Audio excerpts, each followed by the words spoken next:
All good things must come to an end. As we go back around a Monday slate in Major League Baseball, sadly, that was the story for the New York Yankees last night. The Yanks, the hottest team in all of MLB, entering Monday and this new week. Winners of 7 in a row had that streak snapped last night up in the Bronx against the Seattle Mariners. 5-4 the victory for the M's. But that's not just the story. All good things must come to an end, including a 0.00 ERA for New York's closer in Clay Holmes. He had not allowed a single earned run all year long until last night. It is May 21st, and Clay Holmes had not allowed a single earned run. He gave up 4 in the top of the ninth to the Mariners as they rally for a 5-4 victory, again, snapping that 7-game win streak of the Yankees. Yeah, crazy. That's what happens in Major League Baseball over a long season. We're not expecting closers to go out and not give up a run the entire season. And also in a non-pitcher's ballpark like we know in the Bronx. You're going to give up some runs, but that was pretty shocking to give up 4 in the top of the ninth inning. Was typically the blown saves are what, Ben? 3-2 lead, give up a 2-run home run. I just couldn't get there. Not giving up 4 runs in the top of the ninth. And also keep in mind that Yankees bullpen where you gave up 1 in the 8th. So 5 runs over the 8th and the 9th innings here. Big game performances yesterday in there, though, throughout the Yankees lineup. Soto goes 2 for 4, improves to 316 on his average. Aaron Judge, 2 for 4, now hitting 271. And Verdugo, who was 2 of 12 in that Chicago White Sox series, goes 3 for 5 last night with 3 RBI. So good things happen in that Yankees lineup, even though it was a loss. And the only downtrodden part of that was Giancarlo Stanton, who the Yankees, instead of having 4 runs, should probably have 7 or 8 runs because he just kept grounding in the double plays when we just needed 300-foot fly balls. But I digress. Good win by the Mariners. Tough loss for the Yanks. Yeah, 20 previous appearances for Clay Holmes this season prior to last night. Not a single earned run. 4 in the top of the ninth against Seattle. Good news for the Yanks. After the disaster, you still won 7 straight games prior. You still lead all of the American League with 33 victories this year. And Aaron Judge and Juan Soto continue to deliver at the dish, both going 2 for 4 yesterday. Soto batting well above 300. And as DRS mentioned, Alex Verdugo 3 for 5 with 3 RBIs. So that was a calamity in the top of the ninth. In the 5th inning yesterday in Anaheim, everything came crashing down for the Houston Astros. Houston, who had won 8 of their previous 10 games entering, 9 of their last 11, starting to find their footing. This game actually in Houston, not in Anaheim, but in Houston. The Astros up big entering the 5th inning. And then the Angels scored 7 in the 5th, including 3 home runs to see it all crashing down. The Angels win 9-7 in Houston over the Stros with Framber Valdez on the bump. The Astros entered the game, DRS, as a -220 money line favorite. They lose outright to the Halos. Yeah, Valdez, 5 innings, pitched 10 hits, 8 earned runs. This is the one I talked about to open up the show. It's one of those where if you are a first 5-inning bettor, you're isolating pitcher versus pitcher. You're feeling pretty good, up 6-1 in the top of the 5th inning. Only give up 7 runs in that inning, and they tacked on another run there in the 6th inning for a 9-7 victory. If you liked RBI props in this game, you got them across the board. Altuve with 3, Tucker stays hot with 1. But also you take a look at that lineup here that doesn't look all that good for the Angels, providing 9 runs of support in Houston. That's one where the Astros like, okay, we're going to continue these good vibes here, pick up series victories. That one ends with a thump here. You should have won that game, let alone giving up 7 runs in the 5th inning to not even win the first 5 innings.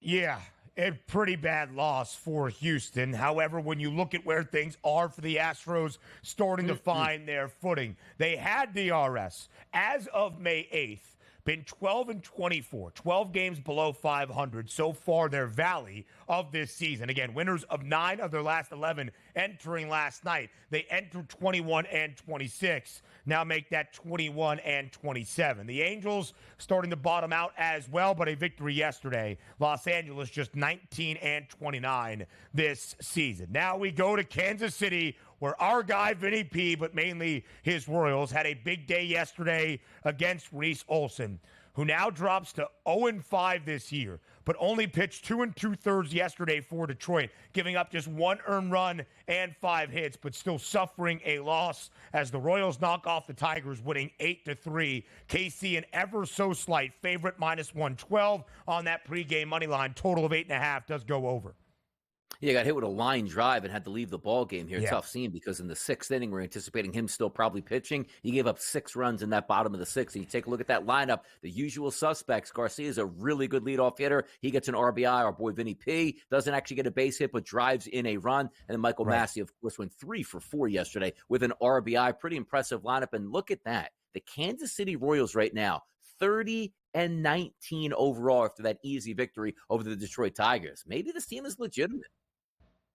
I have an over of 73.5 for KC's win total this year. I am feeling great. The Royals did not hit 30 wins until July 28th last year. July 28th, well before May 28th and Memorial Day. The Kansas City Royals have now hit their 30th win of the season. And when you look at the American League Central, the Guardians still maintain a 1.5-game advantage. Cleveland winning yesterday, but still, it's going to be tightly contested for that top spot. Now we go to Tampa at the Trop. The Rays booked as a home favorite, -122 on the money line. I'm mad at myself for not believing in Tanner Houck and Boston and just betting the Red Sox as a moneyline underdog, because Tanner Houck, with the way he is pitching, should not be booked as a moneyline underdog even against the Rays. Rafael Devers hits a home run for the 6th consecutive game, the longest streak of an individual hitting a home run in consecutive games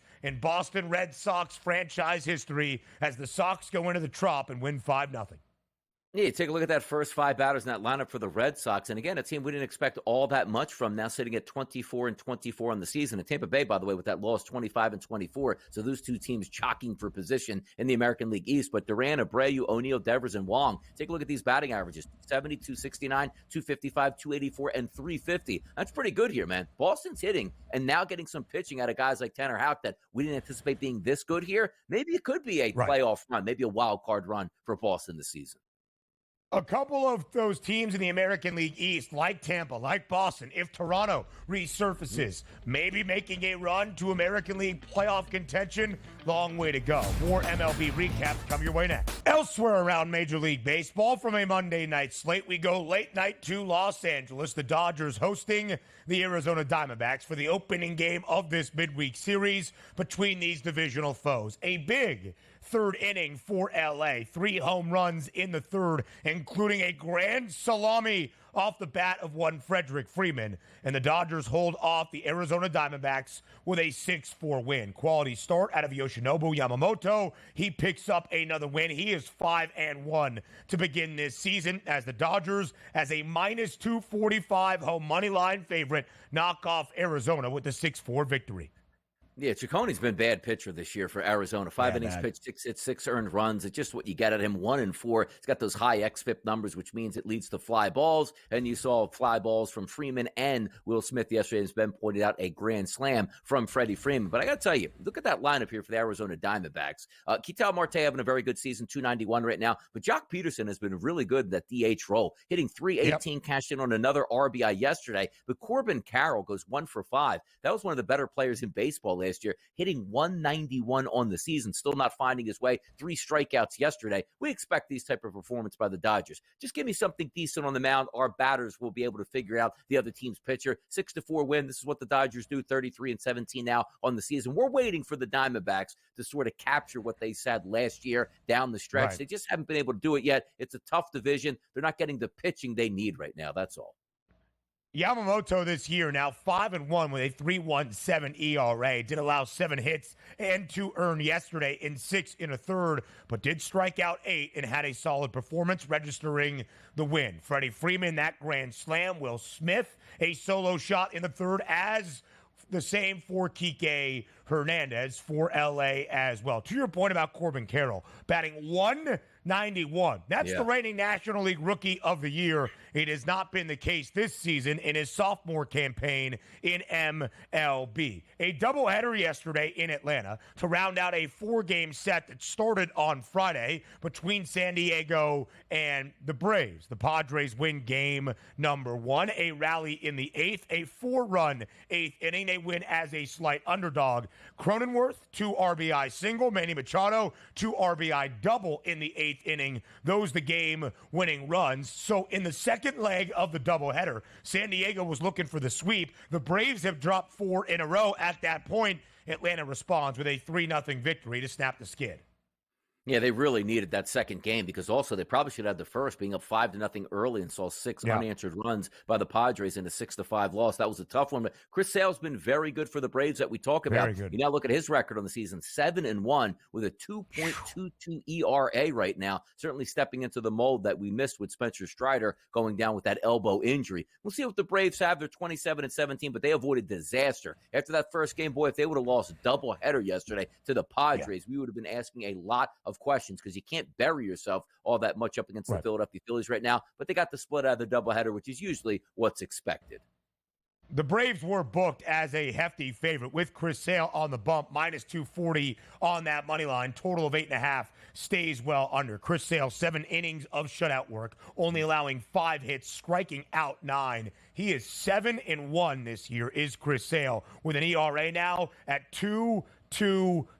A great start to this season at the top of that Atlanta rotation, of course, with the injury to Spencer Strider. So the Braves still 10 games above 500, despite some slow play here as of late, 27-17. They remain 5 games back, and yet a hefty odds-on favorite to win the National League East in front of the Philadelphia Phillies. And these two teams still neck and neck, it would seem, at the top of the National League pennant odds. Plus 260 for Atlanta, plus 135 for LA, booked as the favorites. But the Phils now less than a 5-1 price, plus 470. It would seem, Donnie, the two at the top all year long, maybe on their own peg. I'm not sure they're in their own tier ahead of Philadelphia at this moment.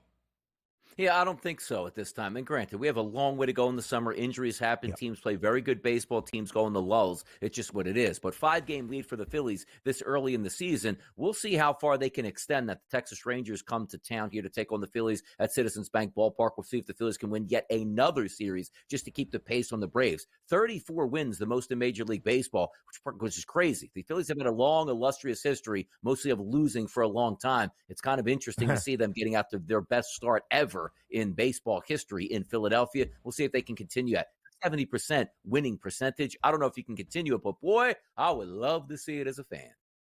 And even reaching the last 2 championship series in the National League, it was because the Phils rallied in the second half of the year and were great in the playoffs.